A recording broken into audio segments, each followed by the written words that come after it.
Zweig Group invites all AEC industry leaders to the 2024 AEC Small Business and Entrepreneurship Forum, the premier event for small firms in the AEC sector. Experience innovative strategies and insights on May 21st, crafted by Zweig Group's industry experts. Engage in keynotes and interactive sessions focused on recruitment, retention, and business growth. Join Zweig Group for this unique networking opportunity and take your business to new heights. Secure your spot today and be part of the AEC industry's future. Visit zweiggroup.com for more information. The Zweig Group team looks forward to welcoming you.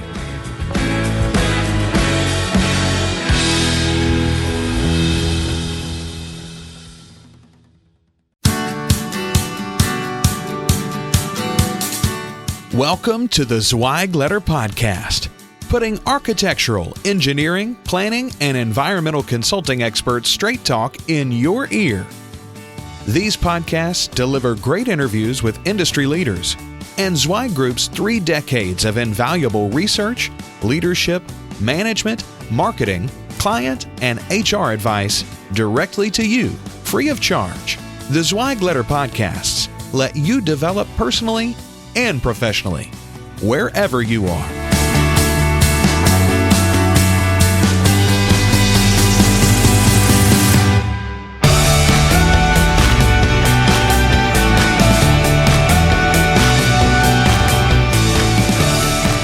Hey folks, and welcome to another episode of the Zweig Letter Podcast. I'm your host, Randy Wilburn, and man, have I got a session for you.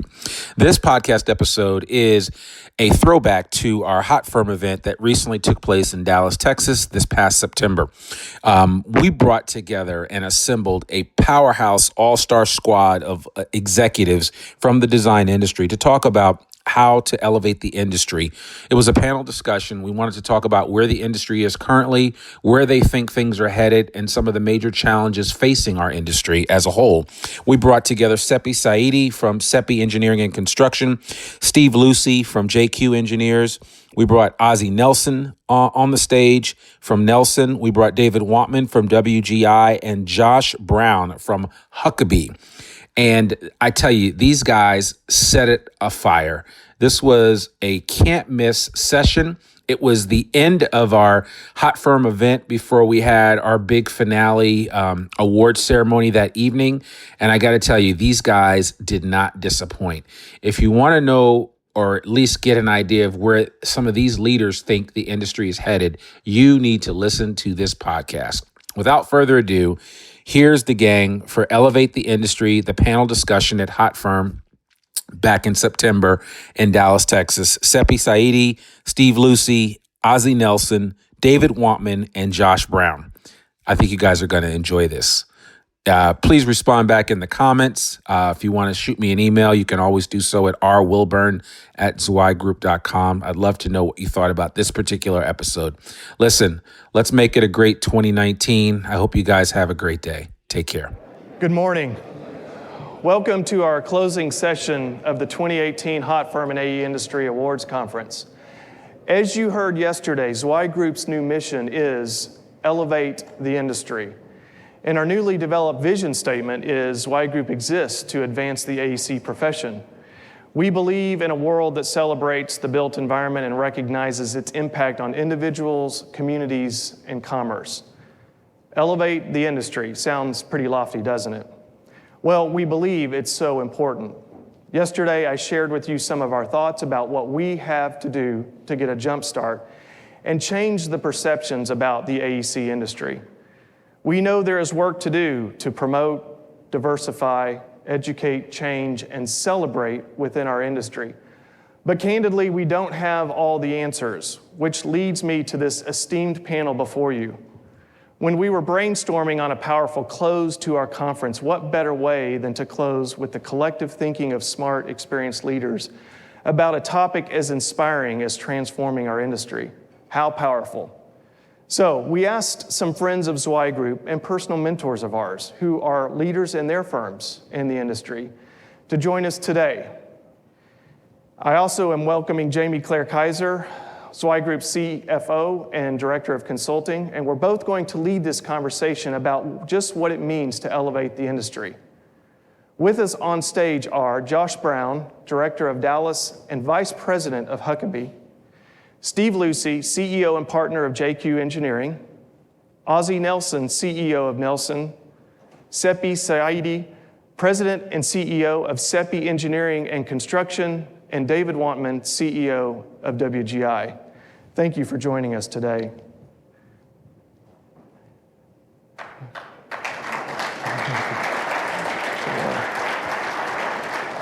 Of course, we want to hear from you as well as this discussion unfolds in the audience. So first, I'm going to start with a question for each of you. So please take 2 to 3 minutes and tell us, what does elevate the industry mean to you, and what do you believe we need to do to achieve this mission? Any of you? Yeah.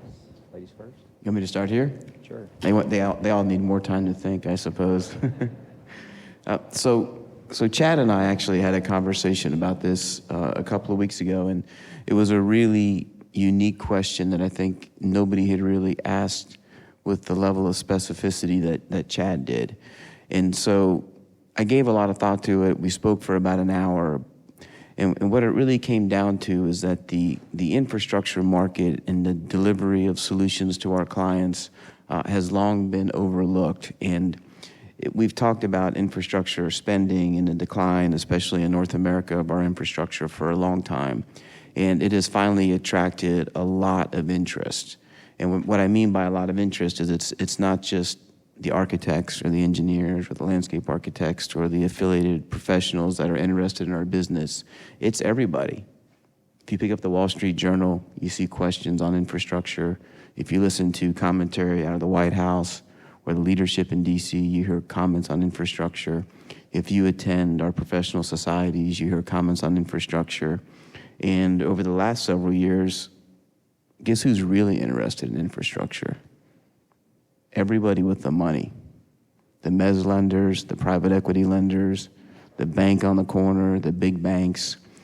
They have tons of money to spend in the infrastructure space. It's not just in public-private partnerships, it's in buying firms, pushing firms together, making them more efficient, changing the way we do business. And so the things in my mind that are elevating this industry is the ability to understand all that, to bring it all together, to bring value, and to finally set ourselves apart as a profession where people want to come to work. Because we can sit at a conference like this and we can talk a lot about how hard it is to find talent. Guess what? Stop talking about it. It's not going to get any better for the rest of the people's careers in this room. It's probably only going to get harder. And so if you want to elevate the profession, find a way to attract the youngest and brightest students out of college into what we do. They don't need to be in other professions. You can make just as much, you can have just as much of a challenge, and you can be the center of attention on some really, really great things. And so from my perspective, there's no better way to elevate our profession than to really focus at the educational level, high school, college, and even younger. But let's start to attract the talent. That's the solution to the problems that we all have when it comes to staffing our growth. And as you've heard a lot of people say, and we just heard it in the last session, if you don't grow in this profession, you're contracting. And that's a very, very terrible place to be. You're not going to grow organically by stealing folks from each other. It's not going to happen anymore. And so the solution is train them, educate them, but most importantly, attract the talent. Let's create that vibe that people understand how exciting it is to work in our business and that it is very, very financially rewarding. And there's a lot of options, there's a lot of flexibility. And so if you want to elevate the business, let's get the talent in here. Let's steal the talent from the other professions. I think that is probably the number one thing that we can do. Thank you, David. So first, when I was, I think I got an email from Jamie Clark about this panel, and when I heard the phrase elevate the industry, it was very fascinating to me that you all thought about that. So I want to thank you for bringing it and making it front and center. And it made me think, when I think about elevating the industry, it makes me think, what are the gaps? What is happening here now that requires us to take it to the next level? So in my opinion, it's multifaceted. One is the fundamental fact that I don't think engineers are given enough value for the impact that we have on the built environment. And I remember when I was working on a committee for ACEC many, many years ago when I had just started my company. It was Engineers Week, 1 week out of the year, and there was a particular video that said what engineers do. We would take this video to the middle schools and also show them the video and then have them build a popsicle bridge and put weights on it to kind of get them an understanding of this. And I remember that video was something that honestly everybody needs to look at it. It showed about how clean water is because of engineers, the infrastructure, the electricity. There's an incredible amount of success and growth that we see in our current world is because of engineers. But we don't get the same value that other professions get, and I wonder why. So it's really important. I think the educational aspect of it is really, really important to put more emphasis on the impact that we make in the environment. And I started a few years ago in my firm to talk about the bigger purpose, because I had gone to conferences similar to this, and I heard that that's really important. You talk about the purpose. So now I do it almost every month. In our monthly meetings, I tell people that we're not designing a road. We are improving our communities because that's access to economic development. And how the bridges, the roads, the environmental, the wetlands serve everything we do is directly impacting our bigger community we live in, from education, because people can get to schools, to hospitals, the fundamental of economic development is infrastructure. So if you think about it in a bigger picture, you realize how important is the daily work of our engineers. So I make it a major priority to always mention to everybody, the younger engineer, seasoned engineer, that this is not just a plan. Look at the big picture and the safety, the quality. How does it impact the citizens around us? The hospitals can be open if there are not roads that access it. So I think it's really important for us to think about it in a more meaningful and added value about the daily work we do. And it should be also reflected in the fees that we are charging. I had a legal issue, and I called one of my friends who's a litigator with one of the large firms in Raleigh, and I said, can you send me an engagement letter? Her hourly rate is $600 an hour. And I said, seriously? I know this is important, I know, and I don't want to put too much emphasis on the financial aspect, but it's really important. How do the lawyers and CPAs and other consultants that we hire, how do they were able to increase and get more value out of their fees? So I think to David's point about our recruitment and retention, we need to be able to pay the higher salaries and benefits to be able to recruit and to be able to get the younger generation interested in going into engineering. So I think that by elevating the industry, we are not only talking about the value added, but what we do for the citizens, but the benefits of having a career. And we can produce films that are like emergency rooms, or all the legal and the TV shows that make it all glamorous, the ER and so forth. If we could produce a Hollywood movie about our challenges every day, the risk management aspect of everything we do, maybe we would get a lot more people in engineering, but I think that's not I don't have the statistic, but I don't know if the numbers are increasing. I would say it's not increasing, the number of young people who choose to go into engineering. So I think it's really timely, it's very important, and we should do more to be able to attract talent, because what we do is absolutely imperative to the future. Well, since I'm at the midway point here, I'll provide a little levity for those of you who haven't noticed my socks. So this is what happens when a shameless promoter like Mark Zweig and a serial entrepreneur get together. I've actually have rented my ankles for the last hour or so. Yeah. So I, unlike a lot of CEOs in the industry, do not come from the industry, if you will. I've been in the industry for 30 years, but my formal training is in business, both in marketing and accounting. So I think because of that, I've always tended to look at the industry and what it means to elevate the industry a little bit differently. I guess I have two answers to this question, and the first is a short-term answer in terms of what does it look like to elevate the industry over the next 5 to 10 years, and then what does it look like to elevate the industry beyond that? So in the next 5 to 10 years, I think there's been, whether it's architectural firms or engineering firms, this steady progression to move away from a practitioner to a true business. And the drivers there have been scale, they've been diversification, they've been requests and better service of the client, creating a greater sense of brand for the firm, retention of employees. We could create the checklist of things that create a great firm and represent the elevation of a firm. I think there's still a healthy tug and pull today in the industry where those things that I just mentioned are really only embraced as a necessity. So if we perceive that everybody knows our brand, we don't continue to really work on our brand and elevate our brand. If we're not having a problem retaining people, we don't continue to create retention policies that are a knockout punch for our competition.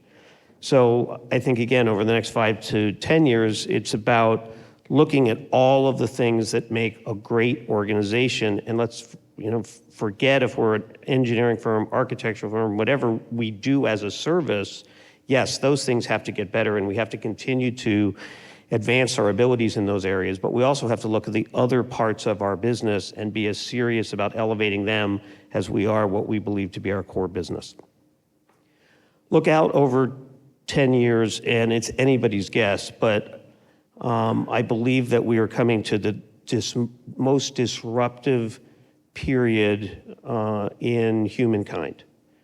Recently read a book where 3 of the 300 plus American jobs, 80 million of those jobs will be eliminated by automation of some sort. And the author's whole point in this is that there's going to need to be this shift for people to stay employable, going from very hands-on jobs, calculation jobs that will be replaced by artificial intelligence. But the thing that won't be replaced is the ability to interpret what needs to be done with the computer. I think particularly in industries like design and architecture, where it is a very, its roots are in very technical answers, that we need to continue to move much more to be analysts as opposed to calculators. And then the final piece of this is, I think we need to look outside of this industry and look at business in general and look at the transformation that's happening at companies like Google or Amazon. I think that will continue to be much more, there'll be much more horizontal and vertical integration in businesses, because the core reason for businesses to exist will be changing. And it'll be about an economic sustainability. As certain doors close, other doors have to open. I'll give you one quick example. Beginning of this year, our firm acquired FRCH, which is the #3 brand and retail design firm in the country. And in one of the early pitches, we didn't get an opportunity for a big box retail project. And the reason was that the client used to come to us and say, tell us what our store should be. And today they come and say, tell us what our experience should be. So the digital component of our offering was missing. The component where we would build the app and we would build the website so that when you go into the store, the experience is consistent with what you saw online. So, for those that say retail is dying, if you're a consultant, that's a really good example of how it's not dying, it's just shifting. And we have to be willing to look at what we do as a business much differently as we move into the future. I'm not wearing the socks, but I am from Texas, so I am wearing boots so that I can feel comfortable up here. From my point of view, one of the biggest ones is the inclusion factor. It's interesting if you look at the university level and you start to understand how many people who is entering our profession, we've already lost them before they've got to that point. Or what's really stark is if you start looking at those that enter as freshmen that graduate and how many we lose during that 4-year period, they may not be lost to the university, and so the university tracks a retention rate to graduation, but if you actually look within the discipline that they start and they exit, we've already lost 30, sometimes 40% of the people who we thought were going to go into our industry before they even come out of school. And so as an industry, we have to really start grabbing them early within the high school level and help shepherd them through that process and make that much more inclusive to how we're going to come out on the backside. And also that our professions can more closely mimic our communities that we are, because we are not at all aligned with what the United States is as a whole from a demographic standpoint. And we're really losing opportunities there. I think yesterday there was a comment about how many AE firms there were in the United States. It's about 145,000, and we talk about how we're all so splintered and we have this problem. Well, you can look at law. I looked that up last night, and there's 48,000 law firms in 2010.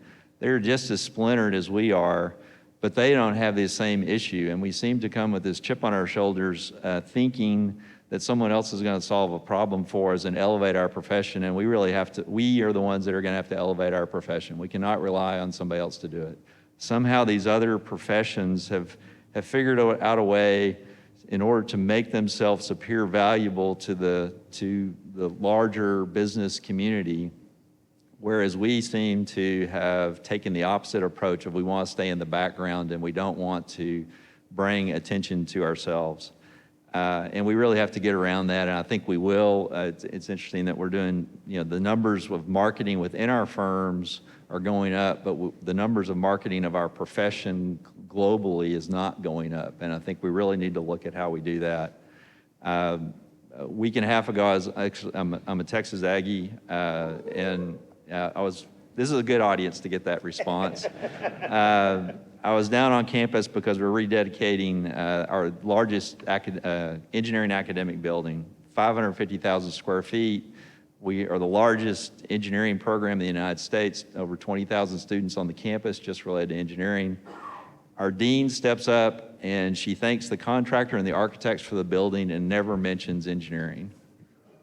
There were more engineers that worked on that job than any of the other categories that she named. And it wasn't even mentioned in the dedication commentary. And I thought, how stark is that, that we don't even talk to ourselves when we're talking about an engineering building from the dean of engineering of the largest program in the United States. So we really need to look at how we talk. We're very splintered, and I think part of our splintered nature is from all the different, we have subdivided ourselves by specialization into different engineering categories, different architectural categories, and so unlike the other professions, we don't have a consistent voice of how we talk about ourselves. And if we can address that issue, that will help. And more than any other, we have such an impact on everybody around us. Everything in this room had an engineering component to it. Everything we experience all day long has an engineering and a built component to it of this industry that we're trying to elevate. And we really need to celebrate that and talk about that and how we can each individually elevate it, how we can do that as a group, and actually become not an engineering or an architectural consultant, but a business consultant, because we are businesses And if we are a business consultant, we are so much more valuable to everybody else around us and will be appreciated more. All right, I think time's up. I think we've used our 2 or 3 minutes with the others. So I'll try to be brief. To me, it boils down to one word: value. I think as a profession, both architectural and engineering, I feel like we're all very quick to please our clients. We don't ever want to disrupt, a positive thing, and so we're very quick to say yes all the time. And I think that's had a negative impact on us as a profession. If you look at all the other professions, medical and law and all of those, as you alluded to, the $600 an hour rate, I think all of those professions have continued to provide a value and be able to explain to their client the value that they're providing. And I think for me personally, in our company, we only do educational facilities. And I think if you think about educational facilities and school districts in the state of Texas, everything that they do encompasses all of the different sectors of architecture, whether it be educational facilities, business facilities, sports venues, culinary and hospitality. All of those things exist within education. And we, in our firm, over the years have, in order to retain the top people, we have created opportunity for them within our organization. And those opportunities have been created by providing services for our clients, providing value and bringing value to our clients, which we all want to do and we all strive to do. But inherently in that, we've given everything away.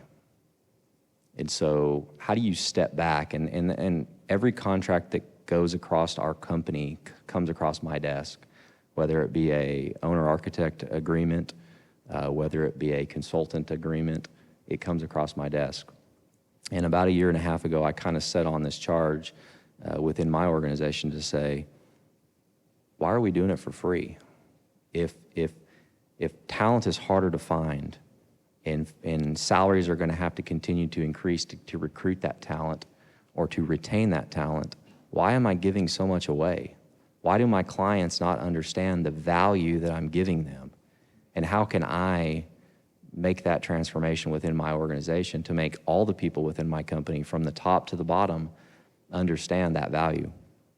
And so I've embarked on that journey, and I think we've come a long way. And so I would challenge each of you to do that, to say, why? Why am I giving it away? Why am I not unapologetically explaining to my client what I'm doing for them? And I think that has a huge impact on each of us as professionals. Going to the recruitment and investing in education, that's all we do. For 52 years, we've done educational facilities. So we are in tune to elementary, secondary, and higher education work. And so we're understanding what those components are. How does a learner learn? The reality is everybody sitting in this room learned differently than what the kids today learn, dramatically differently. With the advent of technology and social media and online courses and all of those things, our industry, in my opinion, our industry is a very much collaborative, want to have a conversation, need to put pen to paper, all of that kind of stuff. And with the invent of this technology and the way that kids are learning today, I think that has a big impact on us being able to pull in these talents and why we're losing kids early in their schooling. And so as a profession, we have to understand our value. We have to mentor like we've never mentored before. We have to be out there and be present, because everybody said it up here. Everything that we know and see is created by all of us. The built environment we've had a hand in. And I don't think enough young people understand that. They play with Legos, Lincoln Logs, Tinker Toys, all those things that we all played with as kids, and then some of them have continued to play with. Well, why can't they understand the significance of that time and how that translates into what we all do each and every day? So those are the things that I would say. So yesterday, Chad identified several key issues that are facing AEC firms today, and two of them that we thought were very crucial were the role of women in AEC firms and championing qualifications-based selection. So you don't all have to answer this one, but any of these topics that you would like to share your perspective on, or if there's something else, maybe what you think is the most critical issue facing your firm today.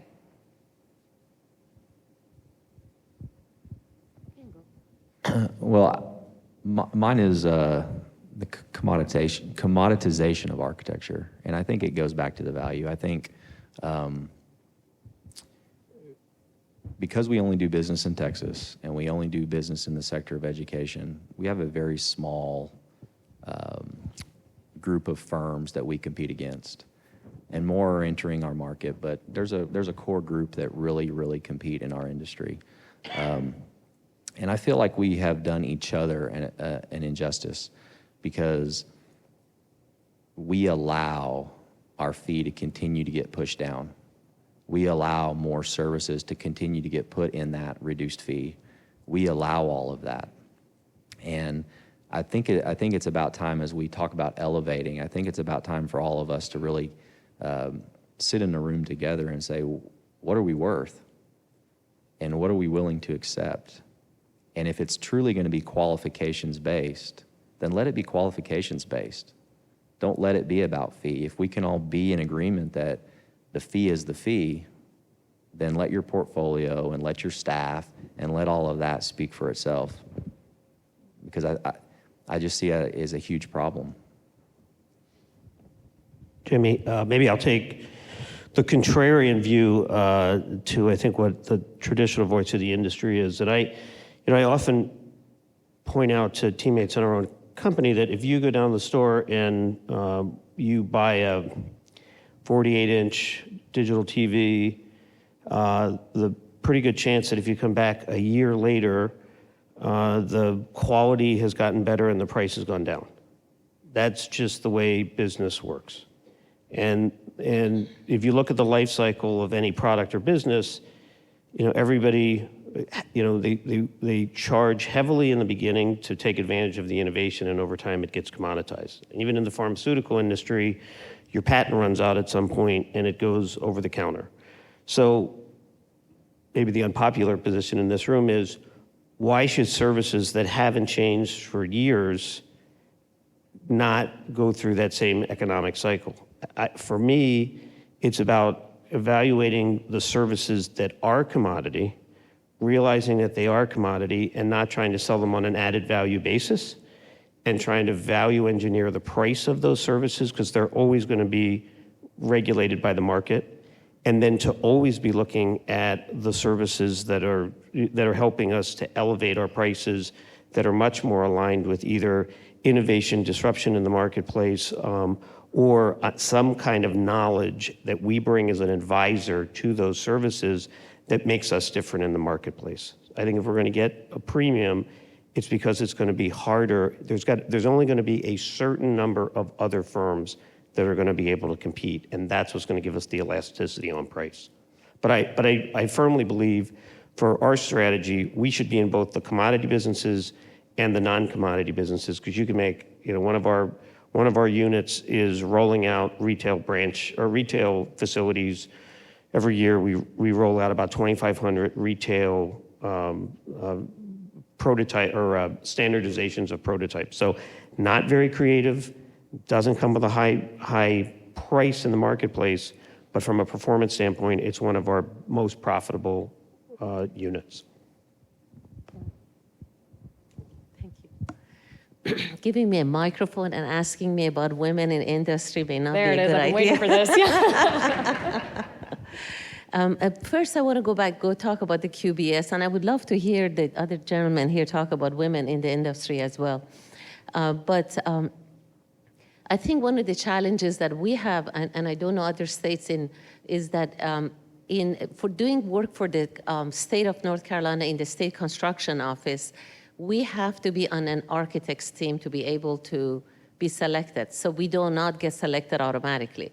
And I think in a lot of other cases, engineers, if in your firm you do not offer architectural firm, you have to be on an architect's team, and for the pavement and for various reasons, it creates challenges. So I think if we were able to get selected individually and not have to be on their architect's team, it would help us. And I would encourage, if you are not required to submit a fee, I would say that sometimes there are towns or municipalities or entities that require fees, and we do not submit fees because they should be a QBS, but some firms do. So I think being more united in how we approach our industry is going to help everybody. And of course, there are many ways you could, structure how you earn the fee that you need to fee. But I would say that it's really important to not become a commodity, in my opinion, because it's very difficult. But my main passion, women and business. And I think clearly, when you look around the room, there are not enough women in our industry. There are not enough women as CEOs in leadership roles. And I get asked that question quite a bit, why there are not enough women in this time in the United States of America. There are not more women CEOs, not only in our industry, but in all industries. When you look at Fortune 500, there are only 32 women in Fortune 500 companies. So, and I've given it a lot of thought, and I think it's an important question, and it's not an easy question, because there's a history of how women have been, when you have, okay, I'm going to go there. So when there are no birth control pills and women are getting pregnant, somebody has to take care of the children. So when you look back into the first of the century where women couldn't have the right to vote, so first of all, we didn't have the right to vote. Then you don't have ability to have a control over your family, raising children and all of this. So women being in the industry has not been a long time. The reason I talk about the history of it is because it's really, really important for us to have a historical perspective about challenges that women have faced throughout the history in the past century. And that's why it's more difficult for women to have been in the industry. So when we're looking at the past, and ERA has not been passed in North Carolina, I know for sure, but as a constitutional amendment, it has not been passed. So when you look at the dynamic of how women have not been in the industry, it's a new thing that they had to be in the job. Senior leaders are men. There's much more dynamic of the office and work environment, which is very different. I'm not saying it's bad or it's good, it's different. For women to go out with a client and have a drink after work is not as easy for men to go out with clients, because majority of the clients are men. There's a lot of little nuances that are obstacle to women being able to voice their opinion and be at the table. So I think it's all of our responsibility to make it a priority and be intentional about including women into leadership positions. Women hesitate more. They have more feelings of, maybe I'm not qualified. Sometimes men say, well, I'll just go figure it out. Women feel like they have to have it all figured out before they raise their hand. So it's important for us to encourage them to raise their hand when you see a talent, even if they're not volunteering. If you see the talent, I would say we should encourage them. We should bring them along. In my business about 2 years ago, one of my husband's friends whose wife is a teacher told me that in their school, there's an assistant teacher. It's an engineer, civil engineer. She's from Iraq, and she wears hijab. She didn't tell me she wears hijab. She just told me she's an engineer. And I said, she said she wants to get back engineering, but she can't get a job in engineering. And I said, well, I would love to hire her. And I didn't interview her. I wanted the other people to interview her, so we'll make sure she has qualification. So she came in the door, and she's wearing hijab. Perfect. There's no issues for me. And they interviewed her, and they thought she's very, very bright, very smart. So I said to them, we are going to hire her. She needed more training. She didn't know MicroStation as well, didn't know our tools of trade as well.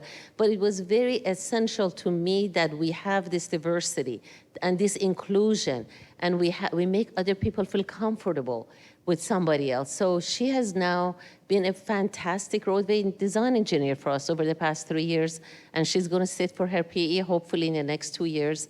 And that has led to other people be able to feel comfortable from different sex, gender, national origin, so forth, that we are getting a lot more. So I would say that not only because the recruitment is difficult right now, it's important, but as Warren Buffett said, he said, I am successful partly because I had to only compete with 50% of the population. So when there is a tremendous amount of opportunity out there in my opinion, in women, that it's not tapped, so it's going to benefit the industry. That's my soapbox. That's great. Thank you all for that input.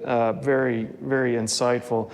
We're running a little short on time, so what I'd like to do is ask the audience if you have any questions for the panelists, or if you and your firms or a firm that you admire is doing something that you believe is elevating the industry. Share ideas or ask questions from the panelists. Do we have anybody? Okay.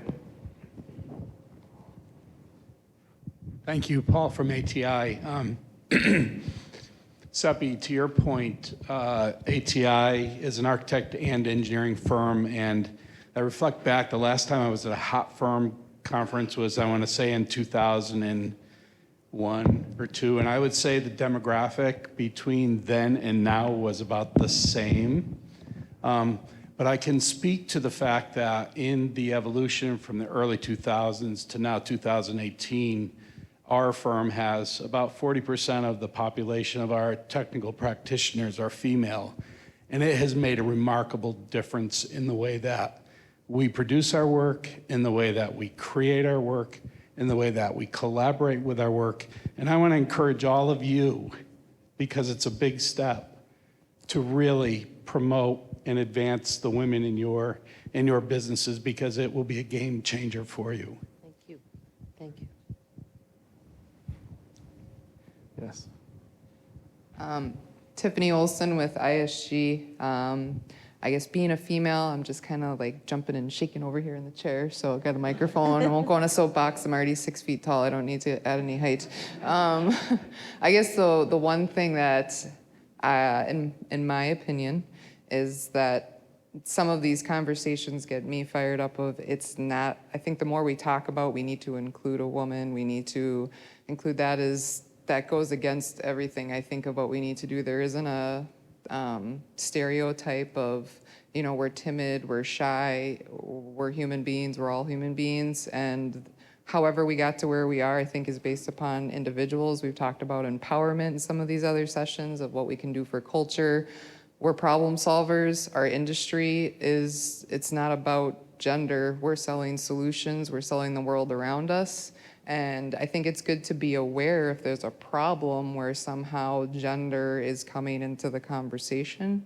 That's probably an individual situation, but I don't think that there should be some sort of gung-ho, let's make sure females get in a seat. It should be who the right person is. It should be, should that individual be empowered to be able to make the strategic decisions? If it's a female, if it's a male, if they're purple, yellow, it really doesn't matter. So I think if we're more inclusive of not seeing any of that, the reason I'm at the firm that I'm at is gender, age, where you came from, the accent you have, no one cares. And we don't talk about it. And there are places that do, and I get that, but I think if we put too much neon around it, then we're gonna go too far to the other side. So I think it's about all of us making sure we're setting the right example and we're focusing on elevating the industry and not elevating something else. I would just say one thing, and I would agree with you if there was equal opportunity for all throughout the years. The only reason that I would say there has to be emphasized is because I don't think over the decades prior to this has always been equal opportunity. And I would say from my point of view, when I'm talking about reflective of our community, that's why that's more important to me than reflective of any specific gender or demographic. That we need to be inclusive from that standpoint. I think one thing we can do as an industry is we talk about how we benchmark and we look at peers, and we need to understand that we're looking at that peers are benchmarking in many cases. They have the exact same problems we have. So we really need to benchmark and look at peers outside of our industry that have been successful. And if you start to do that, you start to set up policies, say, against for parental leave and things like that, that as an industry, we're way behind on what other industries wants to do to make it really inclusive and a place where people want to go. And but it is interesting, if you look at the websites, and you could look at the websites, I imagine, for almost everybody at this conference, and how skewed the leadership is within those firms. And that's not a knock on anybody, it's just a reality of where we're coming from, but where we want to go. And if we look at where we want to go and plan policies and procedures and work environments, because I would also agree that our work environment, as we have changed as a firm, is much more inviting and appealing, even for me to come into work, than it was when I started in my career in 1983. It's just a much more pleasant place and environment to work when you've got a diversity around you to be able to take part in that. One thing I would say, first of all, it's interesting to be reminded of when women couldn't vote, because in my house, it's only women that vote. But I agree with what Tiffany said about, I think there's this big backlash in America today with causes perhaps that have just become center stage instead of becoming common sense. I do think one of the things that is important is that there are some key roles in firms that traditionally have been male positions, and I think that kind of sends a signal in terms of the choices that consistently get made there. I never really thought about it until it was pointed out to me that 2 out of my last 3 COOs were women. My general counsel is a woman, and my chief talent officer is a woman, and our leadership is probably 70% women. That's more of a reflection of the fact that I don't see a man or a woman, but I see the best candidate. But I'm particularly proud that in positions on the executive team, something like general counsel, where I don't know what the statistic is, but I would imagine there's not a lot of general counsels in our industry that are women. I think that helps to accentuate the fact that we are a very balanced environment. Well, and I think to reframe too the discussion a little bit from it's not necessarily that we're not that we're promoting people because they're women, but the statistic that Chad shared yesterday, that 49% of principals who are men have thought about leaving the industry, and 100% of women who are principals have thought about leaving the industry. So it's not necessarily that we're not doing enough to promote women. Perhaps we're doing things that we're not realizing that are isolating them and causing them to want to leave. I think that's a different conversation. And I think in general that goes to a flexibility of workplace, whether it's to accommodate women in the birth cycle part of their lives, or people who have long distances to travel or whatever. I think part of getting the best people, my opinion, is being as flexible as we can be, so that we're getting, again, the best people, and we're actually enabling them to work. All right, we've got time for one more question. Anybody have anything for the panel?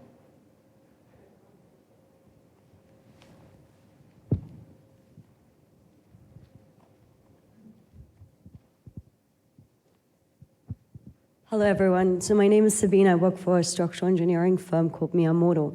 So I definitely agree about communication. And John Zweig, the other brother, John Zweig spoke about marketing and how that's sort of at the core and the soul. And it's not really just the marketing department's job, but the whole firm's job. And I think that really ties back to what some of the panelists spoke about communication. I was in an interview with another colleague, structural engineer, and we were interviewing for a business development role, who was not a structural engineer, and he asked the candidate, "Do you know what structural engineers do?"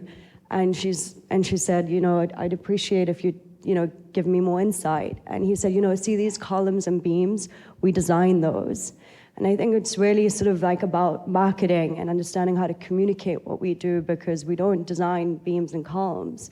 Seppi spoke about it. We design, environments and communities, et cetera, and it's a sort of core at kind of communicating. And I also really liked about being a strategic advisor, a business partner.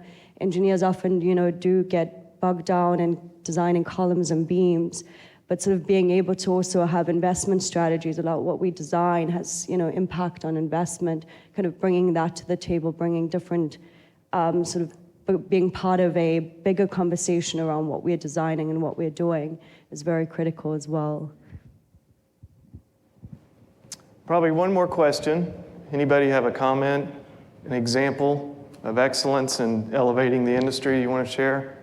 Right here. Hi, Teresa Perrin, BHC Rhodes. We're a civil engineering firm. My comment is more from a parent and education perspective.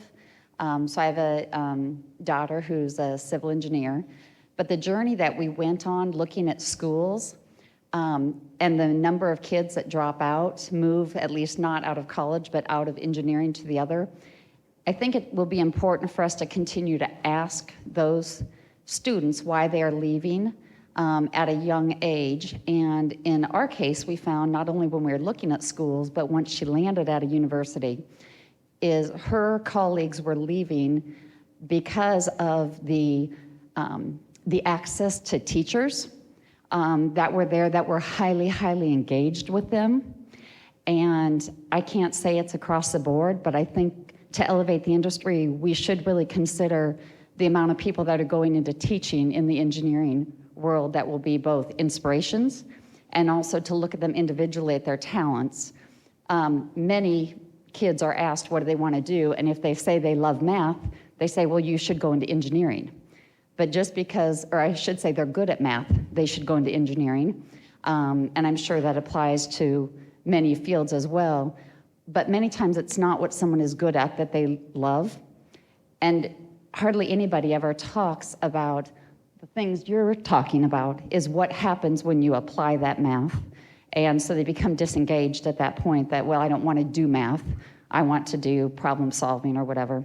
And then the other thing is just we need to look at our universities from an engineering standpoint that look at our students as a number.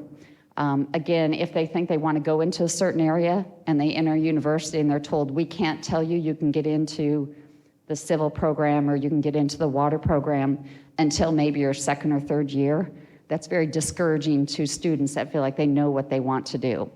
So just some comments that we look to not lose that talent that may be coming in early and then they depart out. Great, thank you. Any parting thoughts from our finalists? Please give them a round of applause. Thank you, Josh, Steve, Ozzy, and Seppi, and David. And thank you to the audience. We look forward to partnering with you to see this mission become a reality. And what a great crescendo to close the educational portion of our conference. Don't forget, attendance at these sessions over the past 2 days gives you up to 12 continuing education credits. I want to thank all of you for spending the last 2 days with us. We know your time is precious, and it is our intention to provide you the best experience possible. If we are to elevate this industry together, events like this must play a role. We want this event to stand out in the industry, so your feedback on how we can do better is greatly appreciated, or what you enjoyed is greatly appreciated. Before we go, I want to recognize the group that is helping elevate the industry by working so hard on this event. Would all Zweig Group staff please stand up? Please give them a round of applause. I want to give special recognition to Melissa Swan. Many of you know her. She's the one that manages all the moving parts and does a fantastic job. Donovan Brigham, in charge of graphics, has made us really look good this year. Margot Moulton, in charge of video production, and you'll get to see more of her work tonight. It is going to be a treat. Kyle Ahern, in charge of all awards, and the man behind the curtain, and the reason that I'm actually going to be able to sit in the audience tonight and do part of this award ceremony. Very thankful to him. Jaden Anderson, managing our guest program, and to the many others that helped. Thank you again. Thanks for tuning in to this Zweig Letter podcast episode. If you want more wisdom and inspiration, in addition to information about M&A, strategic planning, HR, and marketing your firm, subscribe now to the digital version of the Zweig Letter free of charge. Just visit thezweigletter.com/subscribe and leave your email address. Your free subscription will begin immediately.